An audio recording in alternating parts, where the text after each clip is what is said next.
அதை எடுத்த விதம் வந்து பற்றி பேசி பயங்கரமாக சிரிச்சுட்டு ஜெய் வந்து ஓடி வந்துட்டான். ஒரு நாள் தானே வேலை செஞ்சேன், ஒரு நாள் 2 நாள் வேலை செஞ்சு ஓடி வந்துட்டான். அவங்க கூடலாம் எவடா வேலை செய்வான்.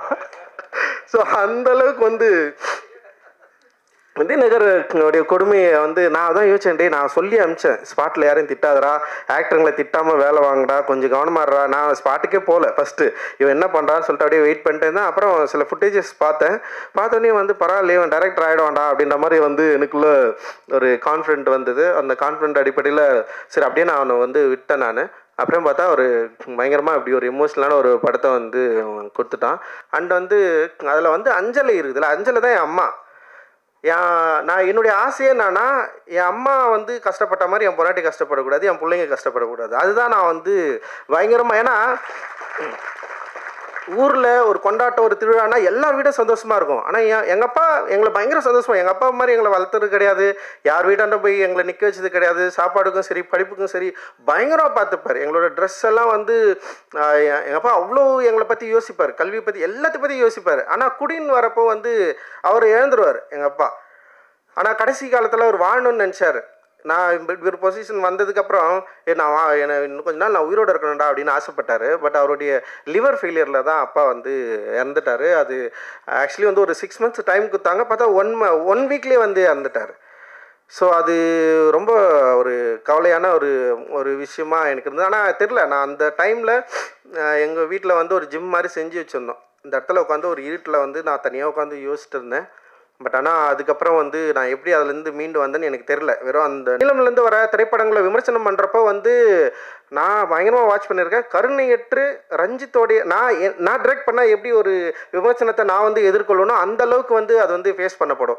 பட் ஆனால் அது ஒரு சவால் தான். நான் அதுதான் சொல்லுவேன். நான் வந்து அதை வந்து நீங்கள் இப்படி விமர்சனம் பண்ணாதீங்க, இல்லை வந்து நீங்கள் வேறு மாதிரி எங்களுக்கு சப்போர்ட் பண்ணுங்க நான் சொல்லவே மாட்டேன்.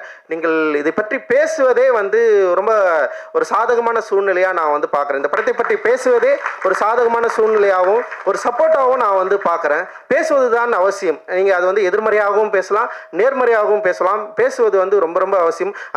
நன்றி சார். அடுத்ததாக நாம் பேச அழைக்கிறோம். தேடி படிக்கும் புத்தகம் போல தன்னை நாடி வந்து நிற்கும் படைப்பாளிகளுக்கு ஆலம் எழுதுகளை நீங்க இல்ல ரஞ்சித் சார்,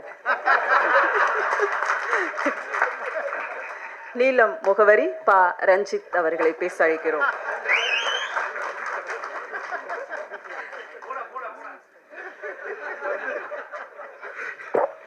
ஏன்னா எந்த வந்த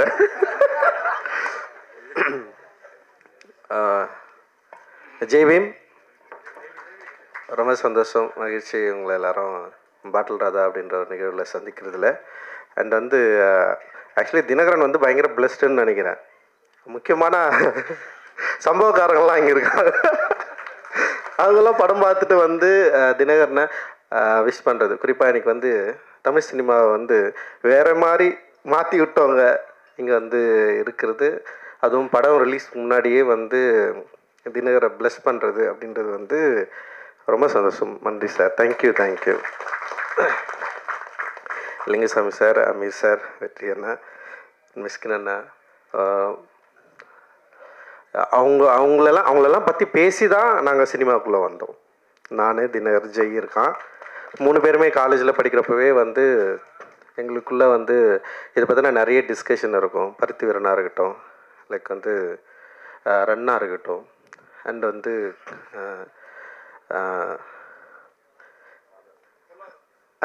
இல்லை ஒரு எமோஷ்னலாக இருக்கு. பொல்லாதனா இருக்கலாம். பொல்லாதனை விட நாங்கள் பயங்கரமாக பேசுனது வந்து ஆடுகளம் பற்றி தான். ஆடுகளமில் இருக்கிற அந்த கேரக்டர் கிளைமேக்ஸு, அவன் ஏன் வந்து கத்தி அவன் கொடுத்தான், அவன் சருணானா இல்லையா, இல்லை வந்து அவன் ஏன் செத்தான் அப்படின்றதுக்கு நான் ஒரு கிளைமேக்ஸ் சொன்னேன். நான் பேட்டைக்காரன் ஏன் வந்து செத்து போயிடுறான் அப்படின்னா, நான் என்ன சொன்னேன்னா, பேட்டைக்காரன் சாவலைன்னா உயிரோடு இருந்தால் அவன் கொண்டுருவான்டா அவனை அப்படின்னு நான் சொன்னேன். அவன் ஏதோ, ஆனால் இவனுக்கு என்ன சொன்னாங்கன்னா, பேட்டைக்காரன் கடைசியில் திருந்துடுறான் அப்படின்னு சொன்னாங்க. நான் சொன்னேன் சத்தியமாக அவன் திருந்த மாட்டான் அப்படின்னு நான் ஒன்று சொன்னேன். அண்ட் வந்து அஞ்சாத இருக்கட்டும், அண்ட் வந்து ஓனாய் மாட்டிக்குட்டியும் அவருடைய சினிமாக்களில் அந்த மனித உணர்வுகளில் குறிப்பாக வந்து ஒரு திருநங்கை கேரக்டரை வந்து அவர் பயன்படுத்தி அப்படி பேச வச்சார்ல, அந்த ஒரு நிமிஷம் ஒரு 2 நிமிஷம் கதை இருக்கும், ஒரு பயங்கரமாக எமோட்டான நான். ஸோ இவ்வளோ இன்ஸ்பயரான ஒரு அண்ணன்களுக்கு முன்னாடி, இயக்குநர்களுக்கு முன்னாடி அவங்கள பார்த்து இன்ஸ்பயர் ஆகி நாங்களும் படம் எடுக்கும் வரணும்னு சொல்லிட்டு ஃபஸ்ட்டு நான் வந்துட்டேன். காலேஜில் நான், ராஜா, ஜெய், தினகர் எல்லாருமே வந்து ஒரு இயர்மெட்டு, ஒரே இயர்மெட்டில் இருந்தால் நிறைய பேர் வந்தாங்க எங்களோட சேர்ந்து. ஸோ நான் வந்து ஃபஸ்ட்டு டைரக்டர் ஆகிட்டேன். அண்டு ரெண்டாவது ஜெய் ஆனா, மூணாவது வந்து தினகர் வந்திருக்கான் இப்போது. அண்ட் ராஜா வந்து ஆர்ட் டைரக்டராக இருக்கான். ஸோ எங்களுக்கு வந்து உண்மையிலேயே இது ரொம்ப சந்தோஷமான, ரொம்ப மகிழ்ச்சியான மேடை. ஸோ நான் அவங்களுக்கு 2 பேரையும் வந்து ரொம்ப கெஞ்சி கேட்டுக்கிட்டேன், படம் பண்ணாதீங்கடா, அனிமேட்டர் ஆகும்டா, அனிமேஷன் டைரக்டர் ஆகும்டா, அனிமேட் படம் பண்ணுங்கடா, இது பயங்கரமான வேர்ல்டு, அதுக்குள்ளே போங்கன்னு சொல்லிட்டு நான் எவ்வளோ புஷ் பண்ணேன். ஆனால் அவனுக்கு வந்து இல்லை தமிழ் சினிமாவில் வந்து இயக்குநர்களுக்கு தான் வந்து ஒரு ஸ்டார் அந்தஸ்து இருக்குது, அதனால் வருவோன்னு ரொம்ப பிடிவாதமாக வந்துட்டானுங்க. ஆனால் அவனுக்கு வந்தோடனே எனக்கு பயமாயிடுச்சு. வந்து உடனே என்கிட்ட தான் அசிஸ்டன்ட் டைரக்டராக சேருன்னு சொல்லிட்டு வந்துட்டானுங்க. இப்போ நான் வந்து ரொம்ப என்னென்னா, இவங்க அசிஸ்டன்ட் டைரக்டர் ஃப்ரெண்டுன்னு சொல்லிட்டு அது ஒரு இது எடுத்துக்கக்கூடாதுன்னு நான் கொஞ்சம் பயந்து. நான் ஒரு ஃப்ரெண்டுன்னு சொல்லிவிட்டு அவனுக்கு உள்ளே வந்து ஏற்கனவே ஒர்க் பண்ணுற அசிஸ்டன்ட் டைரக்டர்ஸை, கோ டைரக்டர்ஸை டிஸ்டர்ப் பண்ணக்கூடாது, அந்த மாதிரி இன்ஃப்ளூயன்ஸ் இவங்க பண்ணக்கூடாதுன்னு சொல்லிட்டு அவங்கள ரொம்ப அசிஸ்டன்ட் டைரக்டராகவே ட்ரீட் பண்ணேன், ஃப்ரெண்டாகவே ட்ரீட் பண்ணல. அதுக்கப்புறம் கிட்டத்தட்ட ஒரு 5-6 வருஷம் எங்கள் ஃப்ரெண்ட்ஷிப்பே காணாமல் போயிடுச்சு. நாங்கள் பேசிக்கிறதே இல்லை, பேசிக்கவே மாட்டோம். அவன் பாட்டுன்னு வருவானுங்க, ஒர்க் பண்ணுவானுங்க, போவானுங்க. அப்புறம் வந்து வேலையில் ரொம்ப கருணையற்று இருந்தேன் நான். அதனால் அவனுங்க ரொம்ப பயந்து தான் வேலை செஞ்சானுங்க. ஆனால் பயங்கர எஃபோர்ட் போட்டானுங்க. நிச்சயமாக என்னுடைய மற்ற உதவி இயக்குநர்கள் எந்த அளவுக்கு சிரத்தையோடு என்னுடைய வெற்றிக்கு, என்னுடைய திரைப்படத்துக்கு பாடுபட்டார்களோ அதே போல் வந்து பாடுபட்டவர்கள் தான் இந்த 2 பேருமே. ஸோ என்னுடைய உதவி இயக்குநர்களும் இன்றைக்கி வந்து படம் பண்ணிட்டு இருக்கிறப்போ என்னுடைய நண்பர்களாக, என்னோடய உதவி இயக்குநர்களாக அவங்களும் இன்றைக்கி வந்து படம் பண்ணுறாங்க, படம் பண்ண போகிறாங்க. அண்டு இதை பார்க்குறப்போ வந்து உண்மையிலேயே வந்து ரொம்ப சந்தோஷமாக இருக்குது. அண்டு ஸோ அப்புறம் நீலமில் படம் பண்ணுறது வந்து ரொம்ப ஈஸின்னு சில பேர் யோசிக்கலாம். இந்த மாதிரி கண்டென்ட்னா நீலமில் பண்ணிடலான்னு சொல்லிட்டு. ஆனால் கதையை வந்து கொடுக்குறவங்களுக்கு தான் தெரியும். ஒவ்வொரு முறையும் படிச்சுட்டு கரெக்ஷன் சொல்லி டென்ஷன் ஆகிடுவானுங்க அவங்களே. சில பேர்லாம் வந்து இதுதான் ஃபைனல்னு சொல்லிட்டு சண்டை போடுற அளவுக்குலாம் போயிடுவானுங்க.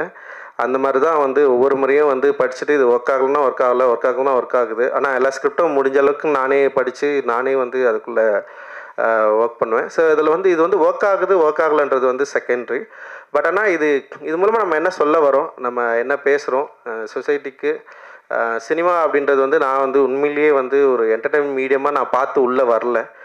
எனக்கு அப்படி ஒரு சினிமாவுக்குள்ளும் பெரிய பரிச்சயமும் இல்லை. நான் பார்த்ததெல்லாம் வந்து நான் நேசித்த திரைப்படங்கள் எல்லாமே மனித உணர்வுகளையும் இந்த சமூகத்தின் மீதும் பெரிய அக்கறை கொண்ட திரைப்படங்கள் தான் என்னை பயங்கரமாக என்னை பாதிச்சுது. அந்த பாதிப்பிலிருந்து தான் நான் சினிமா எடுக்க வந்தேன். ஸோ என்னோடய நீலம் ப்ரொடக்ஷனும் ஸோ அது மாதிரி இருக்கணும். ஸோ என்னோட இந்த உணர்வை சரியாக புரிந்து கொண்டவர்கள் என்னோட சேர்ந்து நிறைய பேர் வந்து ஒர்க் பண்ணிருக்காங்க, நிறைய பேர் வந்து இணை தயாரிப்பாக வந்து சேர்ந்துருக்காங்க. அந்த வகையில் வந்து நந்தகுமார் சார் தொடர்ந்து என்கிட்ட பேசிட்டே இருந்தார். ஸோ அப்படி தான் வந்து நான் அவர்கிட்ட வந்து ஒரு 2 தினகர் தான் வந்து டைரக்டர் முடிவானதுக்கப்புறம் ஒரு 2 கதை வந்து அவங்களுக்கு வந்து அனுப்பிச்சி வச்சேன். ஸோ அதில் வந்து பாட்டில் ராதாவை பண்ணலான்னு சொல்லிட்டு அவங்களும் முடிவு பண்ணாங்க, நானுமே முடிவு பண்ணேன். ஸோ அப்படி தான் இது எடுக்கப்பட்டது. ஸோ தினகர் மேலே எனக்கு கொஞ்சம் பயம்தான் இருந்தது. ஏன்னா அவன் ஷார்ட் ஃபிலிமை பார்த்து பயந்தவன் நான். ஜெய் மேலே எனக்கு அந்த பயம் இல்லை. ஏன்னா ஜெய் வந்து ஒரு டாக்குமெண்ட்ரி பண்ணியிருந்தான், பிவேர் ஆஃப் டாக்ஸ்ன்னு சொல்லிட்டு. பயங்கர அட்டகாசமான ஒரு படம் அது. நான் அவங்ககிட்ட வந்து நீ இப்படி ஒரு ராவா ஆயிடுறான்னா அவன் வந்து பயங்கர என்டர்டெயினாக வந்து ப்ளூ ஸ்டார்னு ஒன்று எடுத்துட்டான். இவன் வந்து எப்படின்னா பயங்கர லவ், ஒரு என்டர்டெயினாக தான் இருப்பான் அப்படின்னு பார்த்தா இவன் பயங்கர எமோஷ்னலான ஒரு படம் எடுத்துன்னு வந்திருக்கான். டோட்டல் கான்ட்ராஸ்ட் 2 பேருமே. அண்ட் வந்து அது என்ன ஃபஸ்ட் டைம் வந்து நான் படம் பார்த்து முடிச்சதுன்னே வந்து பார்த்தா வெல் எக்யூப்டு ஒரு படமாக அது இருந்தது. டெக்னிக்கலாகவும் சரி, ஆர்டிஸ்ட்டு நடித்தது, ஸோ இதெல்லாம் ரொம்ப என்ஜாய் பண்ணேன். ஏன்னா அவனுடைய ஃபஸ்ட்டு ஷார்ட் ஃபிலிம் பார்த்துட்டு பயங்கர கொடூரமாக இருந்தது. அப்புறம் ஒரு டைரக்டராக எவ்வளோ கொடூரக்காரனாக இருந்தான்னு அவனை பற்றி எல்லாருமே சொல்லிட்டு இருந்தாங்க. நடிக்க தெரியாத ஒரு சின்ன பையனை வந்து கொடுமைப்பட்டிருக்கான் அவன். அதை பற்றிலாம் என்கிட்ட சொன்னாங்க. எனக்கு கேட்டு சிரிச்சிட்டு இருந்தோம் நாங்கள். அந்த கதை வந்து பயங்கரமான கதை. அந்த ஷார்ட் ஃபிலிம் வந்து ஓகேவான ஷார்ட் ஃபிலிம் தான், அப்படி முடிஞ்சிருக்கோம். பட் ஆனால் வந்து அதை எடுத்த விதம் வந்து பற்றி பேசி பயங்கரமாக சிரிச்சுட்டு ஜெய் வந்து ஓடி வந்துட்டான். ஒரு நாள் தான் வேலை செஞ்சேன், ஒரு நாள் 2 நாள் வேலை செஞ்சு ஓடி வந்துட்டான். அவங்க கூடலாம் எவன்டா வேலை செய்வான். ஸோ அந்தளவுக்கு வந்து விதிநகருடைய கொடுமையை வந்து நான் தான் யோசிச்சேன், டே நான் சொல்லி அனுப்பிச்சேன், ஸ்பாட்டில் யாரையும் திட்டாதரா, ஆக்டருங்களை திட்டாமல் வேலை வாங்கடா, கொஞ்சம் கவனமாடுறா. நான் ஸ்பாட்டுக்கே போகல ஃபஸ்ட்டு, இவன் என்ன பண்ணுறான்னு சொல்லிட்டு அப்படியே வெயிட் பண்ணிட்டு இருந்தேன். அப்புறம் சில ஃபுட்டேஜஸ் பார்த்தோன்னே வந்து பரவாயில்ல இவன் டைரக்டர் ஆகிடுவான்டா அப்படின்ற மாதிரி வந்து எனக்குள்ளே ஒரு கான்ஃபிடென்ட் வந்தது. அந்த கான்ஃபிடென்ட் அடிப்படையில் சரி அப்படியே நான் அவனை வந்து விட்டேன். நான் அப்புறம் பார்த்தா ஒரு பயங்கரமாக இப்படி ஒரு எமோஷ்னலான ஒரு படத்தை வந்து கொடுத்துட்டான். அண்ட் வந்து உண்மையிலேயே எனக்கு ரொம்ப சந்தோஷமாக இருந்தது. ஸோ இந்த படம் நிச்சயமாக வந்து ஆடியன்ஸை என்கேஜ் பண்ணும், அதே நேரத்தில் வந்து எமோட்டிவாகவும் அண்ட் ஒரு விழிப்புணர்வாகவும் ஆக்கும் அப்படின்றதுல வந்து எங்களுக்கு வந்து ஒரு பெரிய நம்பிக்கை இருக்குது. நான் வந்து 12th படிக்கிறப்போ தனியாக ஒரு நைட்டில் உட்காந்து ஒரு நாள் வந்து பண்ணிக்கலான்னு யோசித்தேன். அது என்னன்னா வந்து இதுதான், அந்த என் வீட்டில் வந்து எங்கள் அம்மா ரொம்ப கஷ்டப்பட்டே இருப்பாங்க, எப்போ பார்த்தாலும் அழுதுனே இருப்பாங்களா, அது வந்து பார்க்கவே முடியாது என்னால். ஸோ அது வந்து திடீர்னு என்னை வந்து பயங்கரம் ஒரு எமோஷனல் ஆக்கி விட்டுச்சு. அப்புறம் வந்து அந்த மாதிரி ஒரு ஏஜுக்கு போயிட்டேன். அது யாருக்குமே தெரியாது, யார்கிட்டையும் நான் ஷேர் பண்ணதில்லை, எங்கள் அண்ணன் கூட இங்கே இருக்குது. ஸோ அது வந்து எவ்வளோ கொடுமையானதுன்றதை வந்து நேரடியாக நின்று அனுபவித்தவன். ஸோ இவன் வந்து ஒரு ஸ்கிரிப்ட் அப்படி எடுத்து வந்து கொடுத்தவனே நான் அதை படித்து வந்து எனக்கு பயங்கரமாக என்ஜாய் பண்ணேன். நான் இப்போ அவன் இதை எழுதுனான், எப்படி இந்த லாங்குவேஜை பிடிச்சான், எப்படி இதை பேசுகிறத வந்து அவன் வந்து அந்த டயலாக்ஸை எப்படி, அந்த நுவான்சன்ஸை எப்படி வந்து பிடிச்சான். அண்ட் வந்து அதில் வந்து அஞ்சலை இருக்குதுல்ல, அஞ்சலை தான் என் அம்மா. நான் என்னுடைய ஆசையே என்னன்னா, என் அம்மா வந்து கஷ்டப்பட்ட மாதிரி என் பொண்டாட்டி கஷ்டப்படக்கூடாது, என் பிள்ளைங்க கஷ்டப்படக்கூடாது. அதுதான் நான் வந்து பயங்கரமாக, ஏன்னா ஊரில் ஒரு கொண்டாட்டம், ஒரு திருவிழானா எல்லார் வீடும் சந்தோஷமாக இருக்கும். ஆனால் எங்கள் அப்பா எங்களை பயங்கர சந்தோஷமாக, எங்கள் அப்பா மாதிரி எங்களை வளர்த்தது கிடையாது, யார் வீட்டாண்ட போய் எங்களை நிற்க வச்சது கிடையாது. சாப்பாடுக்கும் சரி படிப்புக்கும் சரி பயங்கரமாக பார்த்துப்பார். எங்களோட ட்ரெஸ் எல்லாம் வந்து எங்கள் அப்பா அவ்வளோ எங்களை பற்றி யோசிப்பார், கல்வியை பற்றி எல்லாத்தையும் பற்றி யோசிப்பார். ஆனால் குடின்னு வரப்போ வந்து அவர் இழந்துருவார் எங்கள் அப்பா. ஆனால் கடைசி காலத்தில் அவர் வாழணும்னு நினச்சார். நான் இப்படி ஒரு பொசிஷன் வந்ததுக்கப்புறம் என்னை இன்னும் கொஞ்ச நாள் நான் உயிரோடு இருக்கணும்டா அப்படின்னு ஆசைப்பட்டார். பட் அவருடைய லிவர் ஃபெயிலியரில் தான் அப்பா வந்து இறந்துட்டார். அது ஆக்சுவலி வந்து ஒரு 6 months டைம் கொடுத்தாங்க, பார்த்தா 1 வீக்லேயே வந்து இறந்துட்டார். ஸோ அது ரொம்ப ஒரு கவலையான ஒரு விஷயமா எனக்கு இருந்தது. ஆனால் தெரில, நான் அந்த டைமில் எங்கள் வீட்டில் வந்து ஒரு ஜிம் மாதிரி செஞ்சு வச்சுருந்தோம். இந்த இடத்துல உட்காந்து ஒரு இருட்டில் வந்து நான் தனியாக உட்காந்து யோசிச்சுட்டு இருந்தேன். பட் ஆனால் அதுக்கப்புறம் வந்து நான் எப்படி அதுலேருந்து மீண்டு வந்தேன்னு எனக்கு தெரில, வெறும் அந்த நிமிஷம் மட்டும் எனக்கு ஞாபகம் இருக்குது.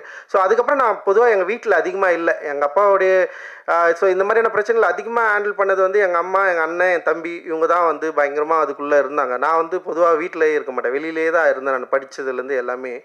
ஸோ அதனால் வந்து ஓரளவுக்கு நான் தப்பிச்சு தான் இருந்தேன் நான்.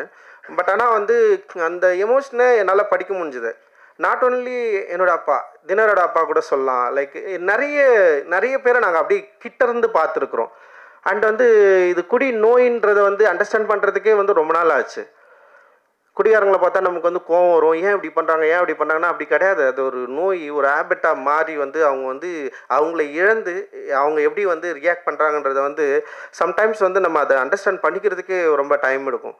ஸோ அப்படி ஒரு படத்தை நம்ம எடுக்கிறோம், அப்படி ஒரு படத்தை வந்து நம்ம வந்து ஹேண்டில் பண்ணுறோம், இது கரெக்டாக கொண்டு போய் சேர்க்கணும் அப்படின்ற ஒரு பயம் இருந்தது. ஆனால் இன்றைக்கி தேதியில் வந்து சின்ன படங்களை கொண்டு வந்து தியேட்டரில் சேர்க்கறது வந்து மிகப்பெரிய சவாலாக இருக்குது. அண்ட் ஓடிடிலையும் வந்து இந்த படத்தை வந்து விற்கிறதுங்களும் வந்து பயங்கர சவாலான ஒரு இடத்த நோக்கி நகர்ந்துருக்கு. அந்த தியேட்டர் ரிலீஸை வந்து உண்மையிலேயே நினச்சி பார்க்குறப்பவே வந்து ரொம்ப பயமாக இருக்குது. அது இத்தனை திரைப்படங்களை தயாரித்த நீலம் ப்ரொடக்ஷன் அண்ட் வந்து ஒரு இயக்குனராக பரவலாக தெரிந்திருக்கிற ஒரு என்கிட்ட இருந்து கூட ஒரு படத்தை வந்து ரொம்ப இலகுவாக ஒரு படத்தை வந்து ரிலீஸ் பண்ணுறது அப்படின்றது ஒரு பெரிய சேலஞ்சிங் வந்து க்ரியேட் பண்ணியிருக்கு. ஆனால் வந்து இந்த சேலஞ்சோட நாங்கள் பயப்படலை. சரி ஓகே, இப்படி ஒரு சேலஞ்ச் இருக்குது, அதனால் வந்து நம்ம வந்து ஒரு வணிக ரீதியாகவோ இல்லை வந்து அப்படி ஒரு படங்கள் எடுக்கக்கூடாதுன்னு நான் எனக்கு அதுக்கு எதிரானவன் கிடையாது. பட் ஆனால் வந்து அப்படி ஒரு திரைப்படங்கள் எடுக்கிறதுக்கான ஒரு வாய்ப்புகள் இருந்துமே ரொம்ப ஸ்ட்ரிக்டாக சில ரூல்ஸை டிசைட் பண்ணி சில லிமிட்டேஷனை கிரியேட் பண்ணி இப்படி ஒரு திரைப்படங்கள் தான் எடுக்கணும், இப்படி தான் இருக்கணும், என்ன சவாலாக இருந்தாலும். இப்போ என்னுடைய எல்லா திரைப்படங்களும் வந்து வெற்றி தோல்வியை மீறி ஆடியன்ஸ் இதை எப்படி அக்செப்ட் பண்ணுறாங்க தான் நாங்கள் பார்த்துட்டே இருக்கிறோம். இதோட வெற்றியோட ரேஷியோ வந்து எப்படின்னா ஒவ்வொரு படத்துக்கும் மாறுபடும். எல்லா படங்களுமே வந்து லாபகரமான படங்களா அப்படின்னா வந்து அதில் சில கேள்விகள் இருக்குது. ஆனால் எல்லா படங்களும் தோல்வி படமாலாம் இல்லை. அது எந்த வகையிலனா வணிக ரீதியாக நாங்கள் வந்து லாபம் ஈட்டாமல் போயிருக்கலாம். ஆனால் அந்த படம் உருவாக்கின விவாதங்கள், அந்த படம் வந்து ஏற்படுத்தியிருக்கிற தாக்கம், அந்த படம் ஏற்படுத்தியிருக்கிற விழிப்புணர்வு இருக்குல்ல, அப்புறம் அந்த படம் இன்ஃப்ளூயன்ஸ் பண்ணுது. இதுக்கப்புறம் வர நிறைய ரைட்டர்ஸை, ஆக்டர்ஸை இன்ஃப்ளூயன்ஸ் பண்ணுதில்ல. ஸோ அந்த மாதிரியான ஒரு ஆர்ட் ஒர்க்கை நம்ம தொடர்ந்து குத்துட்டே இருக்கிறோம் அப்படின்ற ஒரு பலம் இருக்குல்ல, அதுதான் வந்து என்ன பண்ணுதுன்னா ஒரு அட்ரினலின் மாதிரி வந்து புஷ் பண்ணிட்டே இருக்கு, நம்ம தொடர்ந்து பண்ணிட்டே இருக்கணும். ஸோ இவ்வளோ பேர் வந்து பாராட்டினோடனே எனக்கு வந்து பயங்கர எனர்ஜி ஆயிடுச்சு. என்னடா இது வந்து நம்ம எனக்குமே வந்து சோர்ந்துடக்கூடாது அப்படின்ற மாதிரி எனக்கு தோணுது. ஸோ வந்து அதுதான் வந்து நாங்கள் தொடர்ந்து புஷ் பண்ணிட்டே இருக்கிறோம். அண்ட் வந்து டெஃபினட்டாக என்றைக்குமே வந்து ஃபர்ஸ்ட் படத்துலேருந்தே எனக்கு வந்து மீடியாவோட சப்போர்ட் என்றைக்குமே இருந்துகிட்டே இருக்குது. நேர்மறையான விமர்சனமும் சரி, எதிர்மறையான விமர்சனமும் சரி, என்னை பற்றி அதிகமாக விவாதிக்கிறது, நீலமை பற்றி பேசுகிறது, நீலம் தயாரிப்புகளை பற்றி பேசுறது. இதை இன்னொரு பிரச்சனை ஒன்று இருக்குது, எங்கள் திரைப்படங்களில் வந்து நாங்கள் ஒன்று ஹேண்டில் பண்ணுவோம், எல்லாமே ரஞ்சித்தோட படமாகவே விமர்சனம் பண்ணுவாங்க. ஒரு ஃபஸ்ட்டு படம் டைரக்டர் படம் சில எக்ஸ்கியூஸ் இருக்கும். சில நிறுவனங்களில் வர ஃபஸ்ட்டு படம் டைரக்டர்ஸ் வந்து சில எக்ஸ்கியூஸ் பண்ணுவாங்க. சரி, ஓகே, நல்லா இருக்குது, நல்லா இல்லைன்னு சொல்லுவாங்க. ஆனால் நீலம்லேருந்து வர திரைப்படங்களை விமர்சனம் பண்ணுறப்போ வந்து நான் பயங்கரமாக வாட்ச் பண்ணியிருக்கேன். கருணையற்று ரஞ்சித்தோடைய நான் டைரக்ட் பண்ணால் எப்படி ஒரு விமர்சனத்தை நான் வந்து எதிர்கொள்ளணும், அந்த அளவுக்கு வந்து அது வந்து ஃபேஸ் பண்ணப்படும். பட் ஆனால் அது ஒரு சவால் தான். நான் அதுதான் சொல்லுவேன். நான் வந்து அதை வந்து நீங்கள் இப்படி விமர்சனம் பண்ணாதீங்க, இல்லை வந்து நீங்கள் வேறு மாதிரி எங்களுக்கு சப்போர்ட் பண்ணுங்க நான் சொல்லவே மாட்டேன். நீங்கள் இதை பற்றி பேசுவதே வந்து ரொம்ப ஒரு சாதகமான சூழ்நிலையாக நான் வந்து பார்க்குறேன். இந்த படத்தை பற்றி பேசுவதே ஒரு சாதகமான சூழ்நிலையாகவும் ஒரு சப்போர்ட்டாகவும் நான் வந்து பார்க்குறேன். பேசுவது தான் அவசியம். நீங்கள் அது வந்து எதிர்மறையாகவும் பேசலாம், நேர்மறையாகவும் பேசலாம். பேசுவது வந்து ரொம்ப ரொம்ப அவசியம். அந்த பேசுவதற்கான சூழலை தொடர்ந்து உருவாக்கணும். அந்த எனர்ஜியை வந்து நீங்கள் எனக்கு தரணும், எங்களுக்கு தரணும், நிறுவனத்துக்கு தரணும், இங்கே இருக்கிற ஒவ்வொரு படைப்பாளிகளுக்கும் தரணும் அப்படின்றது தான் எங்களோட விருப்பம். ஸோ அதனால் ரொம்ப மகிழ்ச்சி உங்களோட தொடர்ந்து இயங்குவதில். அண்டு இந்த திரைப்படத்தில் வந்து பணியாற்றிய டெக்னீஷியன், ஆர்டிஸ்ட் எல்லாரும் பற்றியும் நீங்கள் வந்து டெஃபினட்டாக நீங்கள் வந்து பேசுவீங்க. அந்த நம்பிக்கை வந்து எனக்கு இருக்குது. என்னோடு மிக உறுதுணையாக இருக்கிற நந்தகுமார் சாருக்கும், பலூன் பிக்சர்ஸ் திரு அருண் அவர்களுக்கும், மற்றும் நீலம் ப்ரொடக்ஷனில் இருக்கிற ஒவ்வொரு தோழர்களுக்கும், குறிப்பாக குணா, பிஆர்ஓ குணாவுக்கு வந்து நான் நன்றி தெரிவிச்சுக்கிறேன். ஒவ்வொரு முறையும் குணாவை நான் வந்து மிஸ் பண்ணுறேன். அப்புறம் வந்து இந்த படத்தை வந்து ரிலீஸ் பண்ணுற ஜெனரஸ் டீம்க்கு அவங்களுக்கும் வந்து இந்தியா முழுக்க மட்டும் எல்லா இடத்துலையும் அவங்க தான் வந்து ரிலீஸ் பண்ணுறாங்க. ஸோ அவங்களுக்கும் வந்து என்னுடைய மிகப்பெரிய நன்றியை தெரிவிச்சுக்கிறேன். அண்ட் எங்களோட இந்த ஓடிடி பிளாட்ஃபார்ம் சப்போர்ட் பண்ணுற திங் மியூசிக் அண்ட் வந்து ஒவ்வொரு முறையும் எங்கள் நிறுவனத்தில் வர பாடல்களை வந்து போட்டி போட்டு வாங்குறதுல திங் மியூசிக் பெரிய ஆர்வம் காட்டுவாங்க. அவங்க தொடர்ந்து பெரிய சப்போர்ட் பண்ணிருக்காங்க. ஸோ அவங்களுக்கு வந்து என்னுடைய மிகப்பெரிய நன்றியை தெரிவிச்சுக்கிறேன். இதில் ஒர்க் பண்ண இங்கே வந்திருக்கிற வாழ்த்து வந்திருக்கிற எல்லாருக்குமே என்னுடைய நன்றிகளை உரித்தாக்குறேன். ரொம்ப ரொம்ப மகிழ்ச்சி. நான் எப்பவுமே ரொம்ப யோசிப்பேன், ஏன்னா நம்ம பெரிதும் மதிக்கிறவர்களை வந்து நம்ம கூப்பிட்றதுக்கு வந்து ஒரு வேலிடான படங்களை பண்ணணும் நான் எப்பவுமே யோசிப்பேன். ஸோ அந்த பெரும் திருப்தி எனக்கு இருக்குது. மிஸ்டர் ஜான் விஜய் வந்திருக்காரு லேட்டா. ஓகே, ரொம்ப நன்றி. தேங்க்யூ. ஜெய் பீம். நன்றி.